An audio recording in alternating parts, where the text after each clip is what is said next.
In 2022, Mobile rebuilt 5,000 AI layouts for bot-assisted design, which is a design structure that Mobile invented to make web layouts in a way that AI can understand. You can now mix and match layouts, drag and drop them onto your canvas, and watch as AI instantly styles them into your design. It's so simple, anyone can design a website with no code and no design skills whatsoever.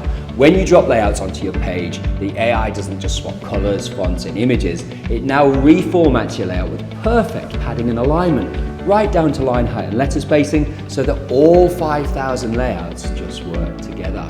In the visual editor, click Layouts. You can browse layouts by theme, so you can pick a banner from one theme or a footer from another, mix and match them however you like, and our bots will style them for you, yes, including padding and alignment.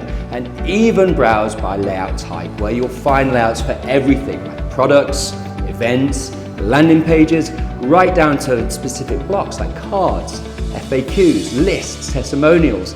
You can even build your own e-commerce pages from scratch. And yes, of course, you can drop chatbots wherever you like them to engage conversations exactly where your customers have questions. Now, in day 3 of the 5-day challenge, you will learn bot-assisted design, and you will learn exactly how to build your own layouts from scratch with Mobile's uniform 5 frames methodology. And you will be able to design your own AI layouts to a standard where you can look at any website design layout in the world and build it from scratch for your brand in moments.